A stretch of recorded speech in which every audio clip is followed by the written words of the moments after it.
The moment the priest asked if I took her to be my lawfully wedded wife, I looked into her eyes and smiled. But it wasn't love behind my gaze. It was a eulogy, and she had already been buried in my heart.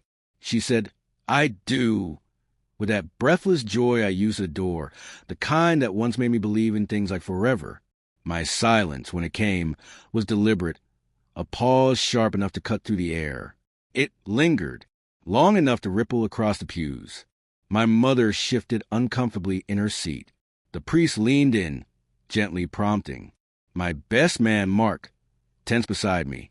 Then I spoke. "I can't," I said calmly, each syllable weighted, "because my fiancée slept with my father the night before this wedding."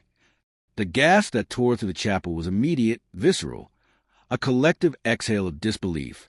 Somewhere a glass shattered. My father's expression collapsed from smugness to panic, then to something worse, shame. Sophie's smile faltered mid-breath. Her joy disintegrated on impact. The silence that followed wasn't empty. It was heavy with judgment, eyes wide and unblinking. But I wasn't finished. We were perfect once. Or maybe I was just too blind to see clearly. Sophie had been the kind of woman who could make a room stop spinning. Sharp-tongued, radiant, stubborn, dazzling in an effortless way that made people want to orbit her. We met in college. She spilled whiskey on my notes at a party, teased me for using a pen in a world gone digital. We argued like thunder for an hour. I asked her out the next day. 7 years we spent building a life. From tiny apartments and shared takeout boxes to a loft with view and weekend reservations at places with valet parking. I gave her everything, not because she asked, because I wanted her to feel safe, cherished, certain. My father? That's the twisted part. He was my benchmark, the man I tried to live up to, a wolf in a tailored suit, charming and ruthless in equal measure. He built his empire on calculated risks and other people's failures. He taught me strategy at 5 with chessboards and betrayal by 30 with a smile. He always told me, control the board, not the pieces. I should have listened closer. The morning after my bachelor party, I woke up foggy and hungover. Something felt off. Sophie was in the shower. Her phone buzzed on the nightstand, unlocked. She never left it unlocked. Maybe guilt made her careless. It wasn't a text that broke me. It was a photo, buried in a hidden album. Her body disheveled, lips swollen, time stamped 2:14 a.m. The location? My father's penthouse. Crystal clear, as if betrayal had wanted to be caught. There were messages, too, long, graphic, intimate.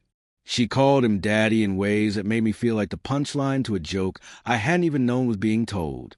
I read them all. No tears, just silence, the kind that comes before something breaks. She stepped out of the bathroom and smiled at me. I smiled back. That's when I knew the wedding was still happening, just not for the reason she thought. Revenge isn't rage. It's precision dressed in cufflinks. Over the next 6 weeks, I played the part, attentive fiancé, dutiful son. I kissed her forehead when she wasn't looking me in the eyes. I laughed with my father over drinks. I let him toast to new beginnings while planning his end. Behind the scenes, I hired a private investigator. Every meeting, every whisper, every lie was documented. It hadn't been a one-night mistake. It had started 2 months prior, during a weekend I'd been away. She didn't even hesitate. My father paid for her yoga classes, her spa appointments. In one email, he called it stress management. I nearly vomited. But I smiled at dinner, clinked glasses, let them think they'd fooled me. I rewrote the prenup and slipped it into a stack of venue paperwork. She signed it blindly. The original one guaranteed her half. The revised one? Nothing. Less than nothing. A clause that held her financially liable for infidelity. Then I bought the wedding venue through a shell company. Every inch of that chapel and the reception hall belonged to me, including the tech system. The speakers, the screens, the lights. The day came like a fairy tale soaked in gasoline. She wore ivory silk. My father wore pride like cologne. I wore a pocket square stitched with a micro-recorder, just in case. She looked radiant, nervous but glowing. She leaned in before the ceremony, whispered, Ready to start forever? Almost, I whispered back. The ceremony unfolded like a lie that had memorized its lines. Smiles everywhere. Rows of loved ones watching, unaware. My mother sat in the front row, draped in pearls my father had given her last Christmas, while sleeping with my bride-to-be. Then the priest asked a question. She said, "I do," and I lit the match. When I revealed the truth, it wasn't just shock that hit the room. It was an avalanche. My mother looked like she'd swallowed glass. My father rose, ready to interrupt. I raised my hand and nodded to the back of the chapel. The lights dimmed. Footage began to roll on the projection screen. A carefully edited montage, text, hotel check-ins, GPS logs, digital receipts. And finally, the photo, him kissing her outside the penthouse. Time-stamped, undeniable. My mother stood, her face unreadable. She walked out without a word. My father tried to speak, but nothing came out. Just air, just ruin. Sophie? She turned to stone. Elegant, expensive stone, but stone nonetheless. I turned to the room. "I wanted you all to see this," I said, my voice steady, "because lies rot in darkness, and I've been breathing this poison long enough." Then I turned to her. "You don't love me. You love the lifestyle, the status, the access. You traded something real for something easy. You had choices. You chose him." She opened her mouth. I raised a hand. "No, you don't get to speak now." And then to my father, "You were supposed to protect me, not compete with me." He didn't reply. He just stared, smaller than I'd ever seen him. I walked out of that chapel alone. No music, no cheers, just the sound of truth detonating behind me.